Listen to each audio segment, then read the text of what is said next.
Écho du futur, le podcast qui explore les imaginaires de la science-fiction. En partenariat avec Monde Numérique et les pages C'est demain du Huffington Post. Proxima ou des destins à venir d'une humanité devenue spatiale. Le film Proxima d'Alice Winocour, qui date de 2019, est un film d'anticipation qui pourtant n'emprunte aucun des codes du cinéma de science-fiction.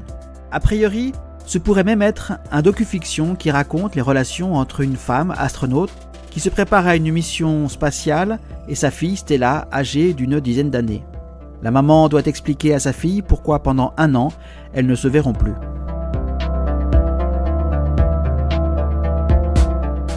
Proxima est pourtant bien un film d'anticipation, car l'action se déroule au moment où l'humanité envisage sérieusement d'envoyer un premier équipage humain à destination de la planète Mars. Et c'est là que réside tout l'intérêt du film, dans l'exploration de l'intersection entre les ambitions spatiales de l'humanité et les réalités personnelles, technologiques et sociales qui en découlent, tout en ouvrant un dialogue sur les conséquences futures et les ambitions pour la société humaine dans son ensemble.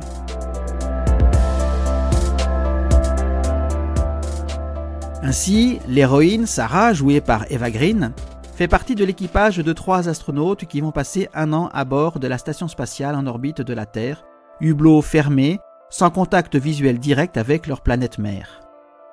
Cette station pourrait bien être l'actuelle ISS, bien que sa fin de vie ait été programmée pour 2030, ou toute autre station de nouvelle génération au statut international.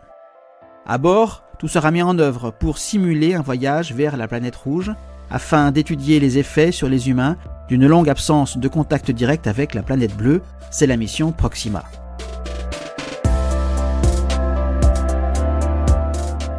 À propos de voyage vers Mars, à ne considérer que le seul trajet aller, celui-ci durera entre 6 et 9 mois. Alors, a-t-on ajouté à cette station spatiale un tambour gravitationnel ? Car, à l'arrivée sur Mars, il n'y aura pas d'aide pour soutenir les corps affaiblis par plusieurs mois de microgravité, et à nouveau harassés par la gravité, bien que sur Mars, celle-ci ne représente que les 2/3 de celle ressentie sur Terre, soit 0,6 G. Le tambour gravitationnel est un dispositif aussi bien imaginé par les auteurs de science-fiction que confirmé par les scientifiques. Ne reste aux ingénieurs qu'à faire leur travail. On peut se faire une idée de la taille de cet anneau gravitationnel qui devrait être ajouté à la station spatiale. Avec un diamètre de 60 mètres et une vitesse de rotation de 3 tours par minute, la gravité ressentie serait alors de 0,3 G, soit une gravité équivalente à celle à la surface de la Lune. On pourrait réduire la taille de l'anneau et augmenter sa rotation pour obtenir une gravité similaire. Mais cette configuration rendrait le dispositif inconfortable pour les astronautes à cause de divers phénomènes comme ceux liés à la force de Coriolis ou une trop grande différence de gravité entre les pieds et la tête. Ainsi, arrivés en orbite de Mars avec une masse musculaire pas trop fondue et avec un bon niveau de calcification de leur squelette, 2 des conséquences de séjours trop prolongés en microgravité, les astronautes seraient aptes à remplir tous les aspects de leur mission sur le sol de la planète rouge.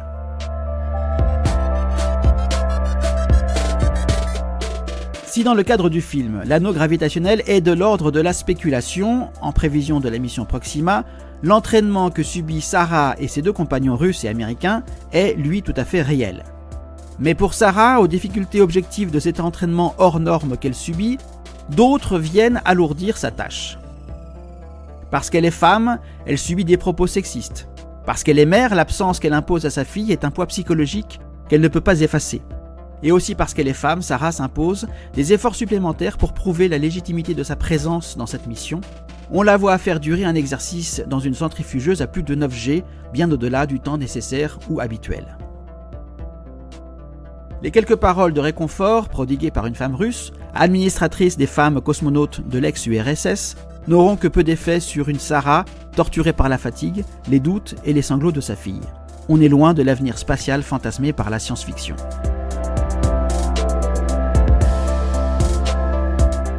Mais l'entraînement avance, la mère dompte aussi bien ses angoisses que les nombreuses procédures, l'esprit de corps finit par apparaître au sein de l'équipage et le jour du décollage arrive. À Baïkonour, la fille de Sarah est présente, même si elle doit rester derrière une vitre pour ne pas rompre la quarantaine qui évite d'emmener des germes en orbite. Et c'est la mise à feu. Sur le pas de tir, dans la nuit de la steppe kazakh, tout le monde pleure, les épouses, les pères, les mères, à l'exception de la petite Stella, perchée sur les épaules de son père. Mais finalement, pourquoi les adultes pleurent-ils ? Face au feu des moteurs de la fusée, ils ont peut-être une conscience, plus ou moins affirmée, d'être les témoins de quelque chose de bien plus important pour l'humanité qu'une simple prouesse technique. En effet, il se pourrait que ce décollage et tous les autres qui suivront, point d'orgue de mois d'entraînement, de décennies de recherche et de politique spatiale, et de milliards d'euros de dépenses soient l'annonce de toute autre chose que ce seul événement. En effet, une fois qu'elle sera arrivée durablement dans l'espace, il n'est pas sûr que, pour des raisons économiques, l'humanité s'engage dans la construction de stations spatiales susceptibles d'assurer aux astronautes une gravité équivalente à celle perçue sur le sol de la Terre. Les stations spatiales géantes imaginées par la science-fiction pourraient bien ne jamais exister, ne serait-ce que pour réduire les contraintes mécaniques que subiraient les infrastructures de ces stations si elles devaient recréer et maintenir le 1G terrestre. Alors, avec le temps, il se pourrait que là-haut naisse une nouvelle branche de l'humanité. Une humanité adaptée à la vie en gravité faible, adaptée aux rayonnements cosmiques qui augmenteront dès lors qu'une installation humaine quittera la protection de la magnétosphère terrestre, en orbite de la Lune, de Mars, les deux premières destinations annoncées par les enthousiastes de l'espace, ou plus loin encore, la ceinture d'astéroïdes.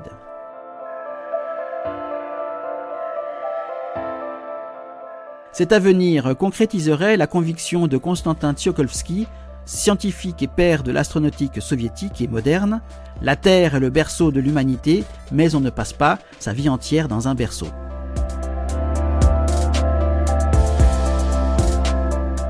Cependant, il faut bien le dire, tout le monde ne voit pas d'un bon œil les efforts technologiques à destination de l'espace. Certains y voient les prémices de toute autre chose qu'une simple aventure humaine et technologique.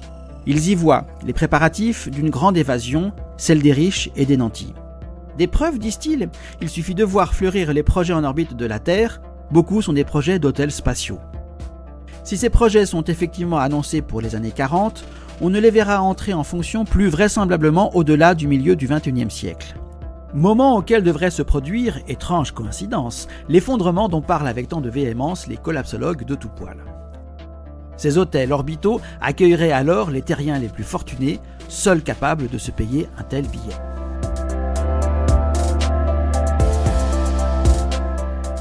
Plus raisonnablement, et au fur et à mesure de la territorialisation croissante de l'espace, à terme, il se pourrait bien qu'un jour cette humanité spatiale ne puisse plus retourner sur Terre pour des raisons aussi bien économiques que physiologiques.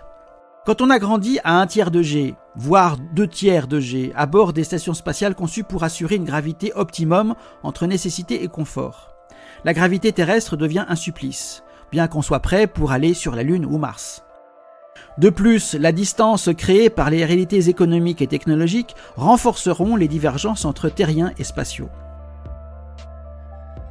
À quelques centaines de kilomètres en orbite de la Terre, les réalités économiques pourraient bien imposer leur couperet. Ce qui est dans l'espace y reste. Si on veut arracher quelque chose du sol terrestre, il faut une sérieuse raison ou un compte bancaire bien fourni. Avec un certain cynisme, ce seraient les règles d'une économie spatiale en circuit court qui s'imposeraient. On consomme avant tout ce qui est produit à proximité gravitationnelle. Tout puits gravitationnel, le fait de passer d'un sol à l'espace ou inversement, devenant une barrière quasiment infranchissable pour le commun des mortels, que ceux-ci soient terriens ou spatiaux. Alors, dans le film Proxima, les adultes qui voient partir l'équipage vers l'ISS pleurent car ils pourraient bien avoir la conscience, plus ou moins avouée, qu'ils sont témoins de la préparation d'une nouvelle aventure humaine des plus folles. Cette mission, celles qui l'ont précédée et celles qui lui succéderont, faisant sortir l'humanité de son berceau, la Terre, ouvrirait à l'humanité les portes de son destin spatial. Mais alors que la fusée qui emmène sa mère vers l'orbite de la Terre s'éloigne dans le ciel, la petite Sarah, elle, on l'a dit, ne pleure pas. Le visage éclairé par les flammes de la fusée qui s'élève vers le ciel noir, elle semble avoir accepté l'absence de sa mère. Elle semble vouloir tourner son regard vers la Terre, vers les chevaux qu'elle aime tant et qui galopent au-delà du pas de tir.